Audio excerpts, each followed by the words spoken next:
बंदी छोड़ सतगुरु रामपाल जी महाराज की जय।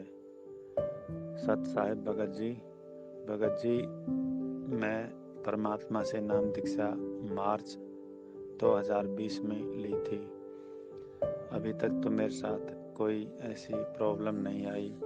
अब क्या है कि भगत जी 25 तारीख को जो 25 तारीख है नवंबर में, अभी परसों की, तो उसमें मुझे एक लड़की की शादी में जाना पड़ रहा है रिश्तेदारी में। तो वहाँ पर क्या है कि कन्यादान भी देना पड़ेगा और एक साड़ी भी देनी है। तो भगत जी मेरे संग का समाधान करो, क्योंकि मैं अभी रिश्तेदारी में, जगत में और परिवार में खुल के विरोध भी नहीं कर सकता कि मैं शादी में नहीं जा सकता। परिवार में बच्चे भी हैं तो वो भी जो है इस चीज़ के लिए बिल्कुल भी मतलब मेरा विरोध करना ठीक नहीं समझते। तो घर में मैं खुल के विरोध नहीं कर सका और मेरा जाना ज़रूरी हो रहा है। तो लड़की की शादी में मैं जा रहा हूँ रिश्तेदारी में, वहाँ पे मुझे कन्यादान देना पड़ेगा और एक साड़ी देनी पड़ेगी। तो कृपया समाधान करें भगत जी, क्या ये मेरे लिए उचित होगा? वहाँ पे मैं साड़ी और कपड़ा देख के और जो है भोजन करके आ जाऊँगा तो मेरा जो है ऋण तो कोई नहीं चढ़ेगा उनका। सत साहिब जी। बंदी छोड़ सतगुरु रामपाल जी महाराज जी की जय हो।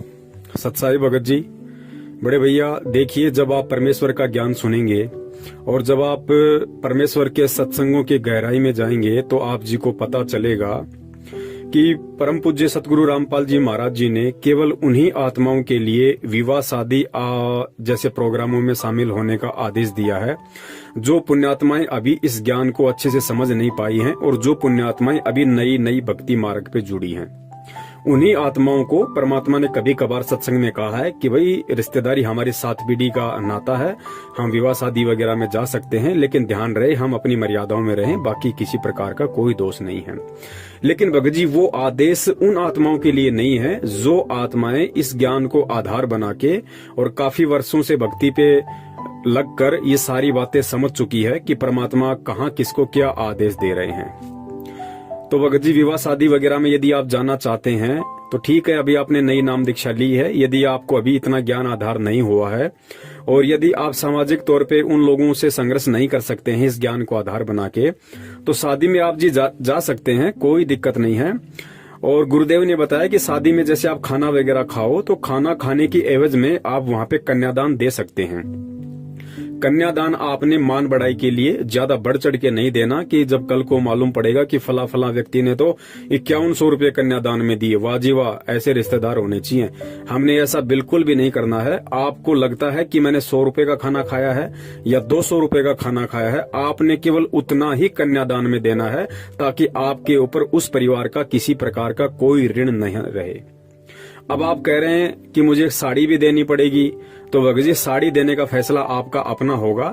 यदि आप वहां पे साड़ी भी देते हैं तो ये परमात्मा की मर्यादाओं का उल्लंघन होगा, सतगुरु के वचन की अवहेलना होगी और सतगुरु के वचन की अवहेलना होते ही भक्ति मार्ग का ऑटोमेटिक सिस्टम है, आप परमात्मा से दूर हो जाओगे। उसके बाद में आपको अपना संस्कार ही मिलेगा। मान लीजिए आपके संस्कार में कोई बुरा समय है और इधर से आप वहां पे साड़ी दे दोगे तो आप परमात्मा की मर्यादाओं से दूर हो जाओगे। मर्यादाओं के दूर होते ही काल तो बिल्कुल तैयार बैठा है झपट्टा मारने के लिए। मान लीजिए आपका कोई बुरा संस्कार आना हो और इधर से आप परमात्मा की मर्यादाओं से दूर हो गए, काल ने आपके ऊपर झपट्टा दे दिया। मान लीजिए किसी एक्सीडेंट में या किसी भी रीजन से आपकी डेथ हो गई, भगत जी आप तो गए ना 84 में, आप तो गए ना परमात्मा की हद से दूर, काल की सीमा में चले गए। अब फिर काल आपको डांस कराएगा, पता नहीं काल फिर आपको कब और किस समय फिर जन्म देगा, क्या करेगा क्या नहीं करेगा। तो भगत जी क्यों ऐसा पंगा मोल लेते हो? अरे हम सतलोक क्या खाक जाएंगे जब हम इन छोटी छोटी बातों से हम घर वालों का, परिवार वालों का, आड़ोसी पाड़ोसियों का, समाज वालों का संघर्ष तक करने के लिए तैयार नहीं है, तो सतलोक क्या हम खाक जाएंगे? सतलोक के लिए तो परमात्मा कहते हैं तुम्हें इतना दृढ़ बनना पड़ेगा कि जब तुम काल के सामने जाके खड़े हो जाओगे तो काल भी तुम्हारे को देख के गर्दन नीची कर लेगा। यानी परमात्मा भगत को काल से भी ज्यादा पावरफुल बनाएंगे इस भक्ति की शक्ति से। और आज हम रिश्तेदारों के यहाँ पे हम उनका सामना नहीं कर सकते कि साड़ी नहीं दूंगा तो रिश्तेदार क्या कहेगा, दो लोग क्या कहेंगे कि साड़ी देने के लायक भी नहीं रहा तू, क्या तेरे घर में इतना टोटा आ गया। भगत जी परमात्मा ने स्पष्ट बोल रखा है कि लोक लाज मर्याद जगत की तृण जू तोड़ बगावे, जब कोई राम भगत गति पावे। हमने ये लोक लाज, ये मर्यादा, ये परंपराएं, ये तिगड़मबाजी भगत जी अब इनको छोड़ना पड़ेगा। अब हम बच्चे नहीं हैं और ये कोई 650 साल पहले वाला टाइम नहीं है। आज परमात्मा ने खुल के अपना मूल ज्ञान दे दिया, बरसात कर दी अपने ज्ञान की। अब भी यदि कोई इस ज्ञान को आधार बना के संघर्ष नहीं करता है, डट के भक्ति नहीं करता है, तो भगत जी फिर वो आत्मा सतलोक जाने के लायक नहीं है, अधिकारी नहीं है।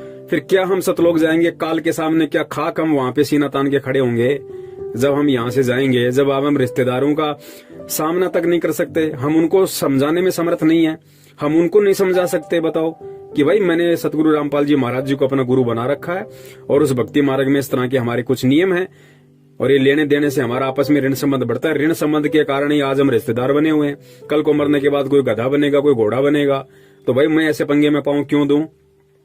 तो भगत जी ये संघर्ष करो, कब करोगे?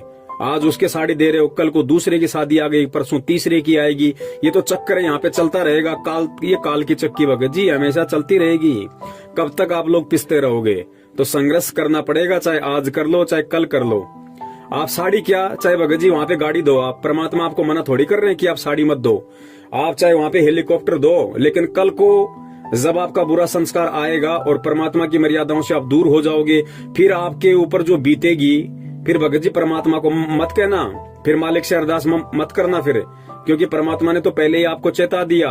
आपके माध्यम से दास का मतलब है परमात्मा ने पूरी संगत को चेता रखा है कि आपने किस तरीके से करना है, किस तरीके से नहीं करना है। इस भक्ति मार्ग में आने के बाद, उसके बाद भी यदि कोई अपनी चलाता है, अपनी मनमानी करता है इस भक्ति मार्ग में, भगत जी फिर परमात्मा दोषी नहीं है। फिर उसमें फिर जैसा उसका संस्कार है फिर जीव को मिलेगा। दुख है तो फिर दुख ही भोगने पड़ेंगे। इस चीज को पहले नोट कर लेना भगत जी। तो और ये सारी बातें भगत जी नाम दीक्षा लेने से पहले आप लोगों को मालूम करनी चाहिए थी। जल्दबाजी में नाम दीक्षा लेने से कोई फायदा नहीं होता है। आप लोगों को पहले कम से कम साल भर तक सत्संग सुनने चाहिए थे। सत्संग जब आप सुनते तो आपको इस तरह की बातों का मालूम पड़ता, फिर आप डिसीजन लेते कि भैया मैं नियम निभा पाऊंगा या नहीं निभा पाऊंगा, तो फिर उसके बाद आप नाम दीक्षा लेते। तो ये सारी बातें भगत जी नाम दीक्षा से पहले की होती हैं। अब आप पूछ रहे हो ये सारी चीजें बाद में कि मुझे साड़ी भी देनी पड़ेगी। भैया चाहे साड़ी दो चाहे गाड़ी दो, परमात्मा मना नहीं करेगा, ना आपका हाथ पकड़ेगा उस समय। लेकिन जब परमात्मा के शरण से दूर होने के कारण और जब आपका ऐसा कोई संस्कार आ गया और जब दुर्गतियां शुरू होंगी भगत जी, उस समय परमात्मा को मत कहना, उस समय फिर आपको अपना संस्कार ही मिलेगा। तो ये सारी बातें आप लोगों को पहले सोचनी पड़ेंगी। अब परमात्मा हर एक व्यक्ति को थोड़े भगत जी समझाएगा, सारी चीजें बताएगा। अब इस ज्ञान को समझ के खुद ने संघर्ष करना पड़ेगा, खुद ने आगे बढ़ना पड़ेगा। और जो इतना सा संघर्ष नहीं कर पा रहा भगत जी, सतलोक क्या खाक जाएंगे फिर हम बड़े भाई। ये विचार करने की बात है। परमात्मा तो यहाँ से सब कुछ छुड़वाने की तैयारी कर रहे हैं और हम ये थोड़ी सी लोकलाज को नहीं छोड़ पा रहे कि रिश्तेदार क्या कहेंगे, वहां पे जो और लोग आएंगे वो क्या कहेंगे। भगत जी सोचो, विचार करो। समय नहीं है परमात्मा के पास में भगत जी। ये मिनटों में समय जा रहा है, हमारा निकल रहा भगत जी, हमें मालूम भी नहीं पड़ रहा।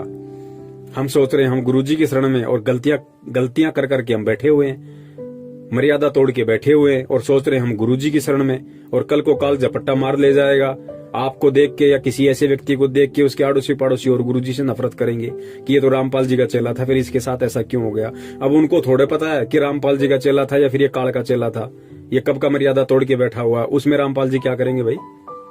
तो भगत जी सोचो समझो विचार करो, हिम्मत करनी पड़ेगी, चाहे आज कर लो चाहे कल कर लो।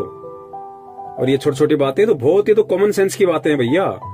ये बातें तो आपको समझ में आ जानी चाहिए कि भाई ऋण संबंध के कारण ही तो हम यहाँ पे फंसे पड़े हैं। कितनी बार बताया गुरुदेव ने कि भैया एक लेवा एक देवा दूतम, कोई किसी का पिता निपुतम, ऋण संबंध जुड़ा सब नाता, अंत समय सब बारह बाटा।